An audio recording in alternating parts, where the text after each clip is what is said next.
नमस्कार दोस्तों, आपका स्वागत है। आज हम बात करने वाले हैं कि इंसान का नसीब जो होता है वो आखिर लिखता कौन है, उसकी तकदीर आखिर कौन लिखता है। ज़्यादातर दो तबके के लोग हमारे यहाँ पे होते हैं। एक तो ये कहते हैं कि हमारा ईश्वर ने नसीब लिखा है, जैसे वो लिखेगा वैसे ही हमारे जीवन में घटनाएं घटेंगी। और एक तबका ऐसा है जो कहता है कि नसीब जैसी कोई भी बात नहीं होती, बस हमें कर्म करना है, आगे का कुछ भी तय नहीं है, बस अपने कर्म ही करते रहना है और कुछ नहीं उसमें। मतलब इस तरीके के जो लोग होते हैं, कुछ लाइक ऐसे भी आपने देखा होगा कि नसीब का नाम लेते ही वो कहते हैं कि छोटे लोग या फिर छोटे विचार वाले लोग मतलब नसीब की बात करते हैं, जो बड़े होते हैं वो करके दिखाते हैं वगैरह वगैरह। तो ऐसे मतलब लिखा जाता है, ऐसे सोच होती है ज़्यादातर लोगों की। देखिए, जितना मैंने अब तक देखा है उससे मैंने जो भी सीखा है नसीब या फिर तकदीर को लेकर, वो मैं आपको कहने की कोशिश कर रहा हूँ। इसको इस तरीके से समझना होगा जी कि जो हमारी आत्मा होती है वो इस तरीके से काम करती है जैसे उसका जन्म कहीं ना कहीं हुआ है। अभी हम लोक की भी बात नहीं करते, समझो उसका जन्म आत्मलोक में कहीं ना कहीं हुआ है। जैसे इंसान पृथ्वी पर रहते हैं वैसे उसकी रहने की एक जगह है, वहाँ पर उसका जन्म हुआ है। उसका जीवन का उद्देश्य ये होता है कि वो अपने जीवन में किस तरीके से आगे बढ़ने की कोशिश करती है। मतलब उसके जीवन का उद्देश्य यही है। समझो एक स्कूल में जाने वाला बच्चा है, हाई स्कूल अगर है वो, समझो तो वो चौथी में होगा, पाँचवीं में होगा, लेकिन उस बच्चे का उसको नहीं पता है कि उसके जीवन का उद्देश्य या फिर आगे का उद्देश्य क्या है। लेकिन फ़िलहाल जिस तरीके से वो हाई स्कूल में जा रहा है तो उसका उद्देश्य उसके साथ चल रहा है, और वो उद्देश्य ये है कि वो मैट्रिक पास करे, मतलब 10वीं को पास करे। बाद में वो जूनियर कॉलेज जाएगा तब उसका उद्देश्य अपने आप बन जाएगा कि वो 12वीं को पास करे, HSC पास करे। तो इस तरीके से उद्देश्य आत्मा के भी होते हैं। आत्माएं जहाँ पर रहती है वो वहाँ पे आगे जाने की कोशिश करेगी, जहाँ पर वो है पढ़ाई कर रही है या फिर सीख रही है बहुत सारी चीज़ों को, तो वहाँ से वो आगे तक जाएगी और ऐसा करते करते वो 7वें लोक तक जाएगी। तो इस तरीके से आत्मा आगे बढ़ती रहती है। अब बात आती है नसीब की। जैसे पहले हमने बात की है कि आत्मा को आगे जाने के लिए पृथ्वी पर बहुत बार आना पड़ता है। हमेशा ही उसको पृथ्वी पर आना ही पड़ेगा ऐसा नहीं है, लेकिन ज़्यादातर आत्माएं आती है, मतलब सारी ही आत्माएं आती है। कभी कभी कुछ आत्माएं अगर बहुत ही आगे चली गई तो उनको बाद में ज़रूरत नहीं होती पृथ्वी पर आने की, तो वो नहीं आती। या फिर कुछ ऐसी भी आत्माएं होती है वो पृथ्वी पर जब आती है तो उनको बहुत ही मतलब उनके साथ कुछ बहुत बुरा होता है, या फिर कुछ ऐसी चीज़ें उनको मतलब दिखते हैं वो कि वो फिर से आना नहीं चाहते, तो वो वहाँ पर ही रह के अपना विकास करना चाहते हैं। लेकिन अगर वो पृथ्वी पर आए या फिर ना आए, उनको अपने आप में विकास करके आगे बढ़ना ही होगा। ये हर एक आत्मा का उद्देश्य होता है। तो ऐसे उद्देश्य को पूरा करने के लिए उनको पृथ्वी पर आना होता है। अब ऐसी ये बात नहीं है कि चलो पृथ्वी पर जाकर कुछ अच्छा करें, इससे हम आगे बढ़ेंगे, ऐसा नहीं होता। जैसे बहुत ही बड़े अगर कोई हम खेल खेल रही है तो उसका एक स्ट्रेटेजी मतलब तैयार करनी पड़ती है, कौन कैसा काम करेगा ये सारी चीज़ें तय करनी पड़ती है। आपने अगर छोटा सा भी कोई काम हाथ में लिया तो वो मैं कैसे करूँगा, अगर वो 4 लोग मिलकर टीम वर्क करने वाले हैं तो ये कौन कौन सा काम करेगा, इस तरीके से हम स्ट्रेटेजी आंकते हैं। तो वैसे ही आत्मा का भी होता है। अगर आप माइकल न्यूटन जी की किताब पढ़ेंगे जर्नी ऑफ सोल्स, उसमें उन्होंने कहा है कि बहुत तैयारी करती है आत्माएं भी जब वो पृथ्वी पर आती है। चलो जन्म ले लो, कहाँ पर भी हम कोई अच्छा करेंगे, ऐसा नहीं होता। सबसे पहले जो माँ होती है उसको चॉइस किया जाता है उसकी। तो इस तरीके से ये जो जीवन है वो चलता है। आत्मा के बारे में हम बात कर रहे हैं। ये जो आत्मा होती है, समझो कोई एक आत्मा कहीं पर है, समझो वो 4-5वें लोक में है, तो ऐसे वक्त में अगर वो पृथ्वी पर आएगी तो सिर्फ वो अच्छा करने की कोशिश नहीं करेगी। यहाँ पर भी कुछ ऐसी बातें होती है कि वो आत्माएं कुछ चीज़ों में बहुत अच्छी होती है। जैसे इंसान के अंदर अलग अलग गुण होते हैं। 4 अगर लड़के हैं, उनको एक ही जैसी अगर हम परवरिश भी करें, फिर भी वो चारों के स्वभाव या फिर चारों की मनपसंद जो है, या फिर चारों के अंदर जो कला गुण होंगे वो अलग अलग होने वाले।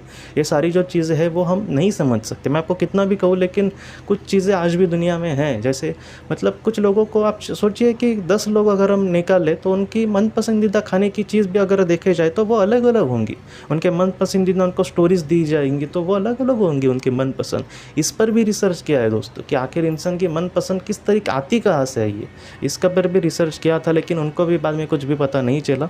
बाद में उन्होंने यही कहा कि वो एक नेचुरल चीज़ है। तो ऐसे ही आत्मा जो होती है उसमें भी कुछ ऐसे गुण होते हैं जहाँ पर वो बहुत ही अच्छे से अपना काम कर सकती है, और ऐसे भी चीज़ें होती है आत्मा की जहाँ पर वो थोड़ी सी कमज़ोर पड़ती है। तो इस वजह से इंसान के नसीब में दोस्तों मैं आपको सच कहता हूँ कि उसकी जो मार्गदर्शक आत्मा होती है उसका बहुत ज़्यादा रोल होता है, लेकिन ये मार्गदर्शक आत्मा हमेशा उसके साथ नहीं होती। हो सकता है कि हज़ारों साल तक एक मार्गदर्शक आत्मा रहे, बाद में उसके बाद वो किसी और को मार्गदर्शक अपना चुन ले या फिर कोई और उसका मार्गदर्शक बने। तो मार्गदर्शक जो आत्मा होती है आज हमारे जीवन में जो भी घट रहा है तो उसमें उनका बहुत रोल होता है, सच कहता हूँ। लेकिन अगर किसी ने अपने जीवन में बहुत बड़े दुख का सामना किया है तो वो ये समझता है कि मार्गदर्शक आत्मा ने ये सारी चीज़ें की हैं, तो ऐसा नहीं है। मार्गदर्शक आत्मा को ये सारी चीज़ें पता होती है, जैसे मेरी जो मार्गदर्शक आत्मा होगी उसको मेरी आत्मा के बारे में बहुत सब कुछ पता होगा। मुझे भी जितना नहीं पता उससे भी ज़्यादा उसको पता होगा, और इस तरीके से उसको पता है कि मैं अपने जीवन में किस तरीके के साथ जीवन का सामना कर सकता हूँ, किस तरीके से इसको जीवन अगर हम दिए तो ये कुछ अच्छी ज़िंदगी जीने की कोशिश कर सकता है। हर एक मार्गदर्शक आत्मा इस तरीके से सोचती है। वो पृथ्वी पर मतलब उस इंसान को बहुत ही मतलब ज़्यादा पॉजिटिविटी उसके अंदर भरने की हमेशा कोशिश करती रहती है। लेकिन हमेशा ही हमारे अच्छे जन्म नहीं होते। जैसे अभी मैंने कहा कि अगर किसी ने अपने को खोया है बहुत ही कम सालों में, कम उम्र में, तो ऐसे जो जीवन होते हैं उसको हम कह सकते हैं कि एक चुनौती भरा जीवन। तो ऐसे जो जीवन होते हैं वो हमेशा ही नहीं होते।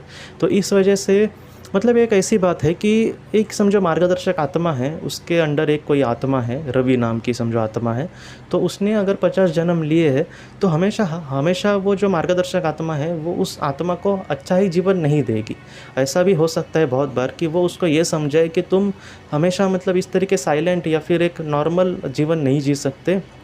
कुछ जीवन में तुम ऐसा भी करने की कोशिश करो जहाँ पर निगेटिविटी में तुम अच्छा कुछ करने की कोशिश करो, इससे तुम्हारे आत्मा का विकास हो सकता है। और मैं आपको सच कहता हूँ दोस्तों कि आत्माएं आज भी जिस तरीके से इंसान सोचता है ना कि मैं लॉटरी का टिकट निकालूं जहाँ पर 10 रुपये में मुझे 2 लाख रुपए या फिर 10 लाख रुपए या फिर कभी कभी 1-1 करोड़ का इनाम होता है, तो आत्माएं भी बहुत बार इस तरीके से ही लालच में आ जाती है। लालच तो हम नहीं कह सकते, लेकिन एक वो संधि होती है, एक अपॉर्चुनिटी होती है कि जहाँ पर वो एक कम समय में बहुत ही अच्छा कुछ करने की कोशिश कर सके। तो इस वजह से आत्माएं जो होती है वो ऐसे जीवन का बहुत बार चयन करती है जहाँ पर बहुत ही कम समय में वो आगे बढ़ सकती है। बहुत ही ज़्यादातर ऐसे जो आत्माएं होती है वो ऐसे जीवन का इसलिए चयन करती है क्योंकि वो बहुत ही कम समय में जाना चाहती है। तो इस वजह से वो ऐसे जीवन का चयन करेगी जहाँ पर उसको मतलब परिस्थिति का सामना करना पड़े। तो अब बातें आती है नसीब की। कैसे होता है कि अगर कोई आत्मा उसका हर एक जीवन में वो क्या करेगी, किस तरीके से आगे बढ़ेगी, उसके जीवन में क्या क्या घटनाएं हो सकती है, कौन सी बड़ी बड़ी परेशानियां आ सकती है, इसका एक मतलब एक वो स्ट्रक्चर बनाती है। जैसे अगर कोई बिल्डिंग बनानी हो तो उसकी स्ट्रक्चर या फिर उसका मतलब उसका स्केच वगैरह जिस तरीके से बनाया जाता है, उसका बाद में मतलब जो ऑटोकैड वाले होते हैं वो भी बनाते हैं, आपने देखा होगा उसका स्ट्रक्चर। तो इस तरीके से स्ट्रक्चर आत्मा बनाती है कि ये जीवन में उसके घट जाएगा।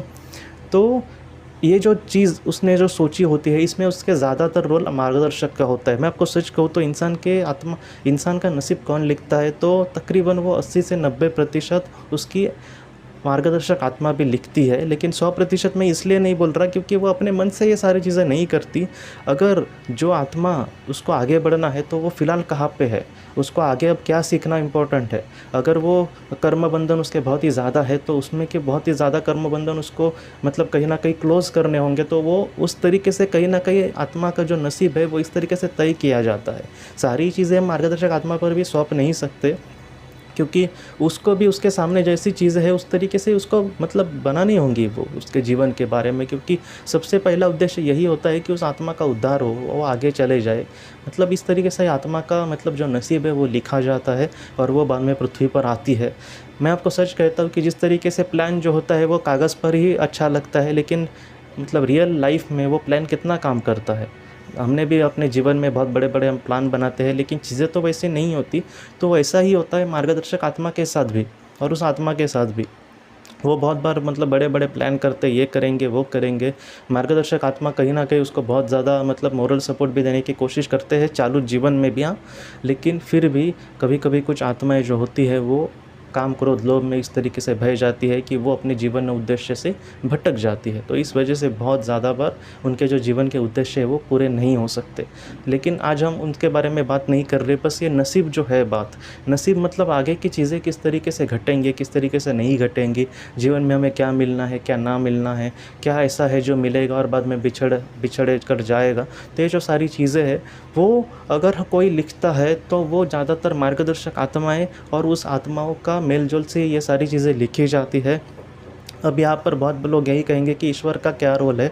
जैसे मैंने आपको पहले भी कहा था कि ईश्वर को हम अगर प्रधानमंत्री कहे और मैं एक छोटा सा नागरिक हूँ एक जगह पे रहने वाला, तो एक कोई मुझे अगर कोई प्रॉब्लम आ रही है, समझो मेरे नल में पानी नहीं आ रहा या फिर मेरे मतलब कुछ ऐसे प्रॉब्लम है, मुझे कोई कागजात का काम नहीं हो रहा मेरे, तो ऐसे वक्त में मैं प्रधानमंत्री के पास नहीं ना जा सकता। ऐसे वक्त में मुझे अपने म्यूनसिपलिटी के ऑफिस में या फिर तहसीलदार के ऑफिस में, जो गवर्नमेंट ऑफिस होते हैं, वहाँ पर जाकर अपना काम करना होगा। तो इसी तरीके से ये सारी चीज़ें है जो उच्च बली आत्माएं होती है उनके अंडर ये मार्गदर्शक होते हैं और उन मार्गदर्शक के अंडर हम हैं समझो। तो ऐसे वक्त में उच्च बली जो आत्माएं होती है वो भी मार्गदर्शक को वक्त वक्त पर मार्गदर्शन देती है कि तुम इस तरीके से करो वगैरह, और मार्गदर्शक उस तरीके से हमें मार्गदर्शन करता रहेगा। तो इंसान के जो नसीब की परिभाषा है वो इस तरीके से होती है।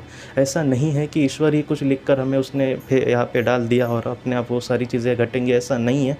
ये जो बातें हैं वो पृथ्वी पर समझना सचमुच बहुत मुश्किल है, लेकिन आत्मा का जो सफ़र है वो इस तरीके से चलता रहता है। और हर एक मार्गदर्शक, कोई भी मार्गदर्शक नहीं होगा कि जो इंसान को बुरी राह पर लेकर जाए। अगर हम बड़े बड़े आतंकवादी की बात करें तो वो लोग तो कुछ बुरा कर रहे हैं, तो बहुत लोगों को ये भी लग सकता है कि उनके मार्गदर्शक ने ही उनके लिए ऐसा जीवन चुना है। ऐसा नहीं है, उन्होंने भी कुछ अच्छा ही जीवन चुना होगा। एक बहुत ही बुरी परिस्थिति में या फिर एक ऐसे मतलब छोटे कबीले में मैं ऐसे जीवन जीऊँगा, वैसा जीवन जीऊँगा, लेकिन उनके जीवन में कोई मतलब कोई बुरे इंसान चले आए और उनको मतलब बड़ी बड़ी उसका ब्रेन वॉश कर दिया, ये लोग अपने आप को नहीं संभाल पाए और इस तरीके से वो बुरी राह पर चलते हैं। मैं आपको सच कहता हूँ दोस्तों कि इंसान अगर पृथ्वी पर आकर किसी का अच्छा ना करे कोई बात नहीं, क्योंकि कम से कम वो निचले स्तर पर नहीं जाएगा। लेकिन ऐसे जो लोग हैं जो दूसरे का सुनकर किसी के मतलब झांसे में आकर किसी का बुरा करते हैं, ये बहुत ही बुरी बात है। ये मतलब लोगों का तो बुरा करेगा ही, प्लस उस इंसान का भी बहुत ज़्यादा बुरा करेगा। उसको कितने जन्म नरक में बिताने होंगे, उसको कितने जन्मों में बहुत बड़े दुख का सामना कितना करना पड़ेगा, हम कह भी नहीं सकते। इस वजह से मैं आज फिर से आपको कहता हूँ, बहुत सारी वीडियोज़ में मैंने आपको कहा है कि अच्छाई और बुराई इसमें हमें फ़र्क करना आना चाहिए। अगर मैं किसी को डांटता हूँ, वो चुप हो जाता है और चला जाता है, तो ये जो बात है वो हमें गौरव अपने आप पर लगे ऐसी नहीं है। हमें मतलब अपने आप पर बुरा लगना चाहिए कि मैंने उसको क्यों दुख दिया। अगर हम किसी को कुछ अच्छा उसके लिए कुछ करते हैं, उसके आशीर्वाद हमें मिलते हैं, तो हमें अच्छा लगना चाहिए। इस तरीके से हमारे जीवन में हमें आगे बढ़ना है। किसी को डांट कर, किसी को बुरा कह के अगर किसी को अच्छा लग रहा है तो हमें समझना चाहिए कि अगर कहीं तो बुराई है तो वो मेरे मन के अंदर है, लेकिन इसका ये मतलब नहीं कि हम ही बुरे हैं। हम और भी उससे अच्छे ज़रूर बनने की कोशिश कर सकते हैं। और कहीं ना कहीं हमारी खुद की आत्मा, हमारे आत्मा का जो मार्गदर्शक या फिर सर्वशक्तिमान ईश्वर या फिर उच्च बली आत्मा हमसे भी यही चाहेंगी। तो इस तरीके से जो नसीब की भाषा है वो इस तरीके से आगे आगे चलती है। और मार्गदर्शक के कहने अनुसार अगर हम बहुत ही अच्छा कर्म करेंगे, हमारे जीवन में जो भी चीज़ें आती है उसको हम समझकर बहुत ही अच्छे आगे बढ़ सके, तो इस तरीके से आत्मा का जो उद्धार है वो बहुत ही जल्द हो सकता है। और वो धीरे धीरे एक एक मतलब सीढ़ी ऊपर जाती है और एक वक्त ऐसा आता है कि उसको फिर से जन्म लेना नहीं पड़ता। आत्मा के एक स्तर पर तकरीबन छठा जो लोक है उसके आखिर में अगर वो आ गई और 7वें लोक तक भी समझो आ गई, तो बहुत बार आत्मा का जो मार्गदर्शक है वो नहीं रहता। मतलब अब वो अपने आप को बहुत ही अच्छे से संभाल सकती है, अब वो अपने खुद के डिसीजन ले सकती है और अब वो बहुत ही अच्छे से खुद के डिसीजन लेकर आगे बढ़ सकती है। तो मार्गदर्शन का रोल ये ऐसे ही समय में ज़्यादातर होता है, जैसे चौथे लोक से छठे लोक के शुरुआत तक। तो बाद में धीरे धीरे वो मार्गदर्शक की उस आत्मा को ज़रूरत नहीं पड़ती। बहुत लोग ऐसे भी होते हैं जहाँ पर ऐसे मतलब पोजीशन पर अगर वो पहुँच गए तो वो दूसरे के मार्गदर्शक भी बन जाते हैं। तो इस तरीके से ये जीवन है आत्मा का, वो इस तरीके से चलता है। इसको समझना सचमुच थोड़ा सा मुश्किल है, लेकिन जैसे मैं हमेशा आपको कहता हूँ कि अगर आप किताबें पढ़ेंगे या फिर जिन लोगों ने इस पर बहुत ज़्यादा रिसर्च किया है और वो भी प्रैक्टिकल रिसर्च, अगर हम उनकी बातें सुनेंगे या फिर किताबें पढ़ेंगे तो आराम से ये सारी बातें पता चलेंगी। लेकिन जो दुनिया है दोस्तों वो इस तरीके से आत्मा की चलती है और आत्मा का जो जीवन है वो उस आत्मा के लिए बहुत महत्वपूर्ण होता है। इसलिए फ़िलहाल ये सारी चीज़ें अगर हम छोड़ दें तो भी महत्वपूर्ण बात यही है कि हम अपने कर्म किस तरीके से करते हैं और इसी तरीके से हमें अपने जीवन में दोस्तों आगे बढ़ने की कोशिश करनी होगी। तो दोस्तों आज की वीडियो में बस इतना ही। हम अपनी अगली वीडियो में मिलते हैं। आप अपने परिवार का ख्याल रखना। आपका बहुत बहुत धन्यवाद।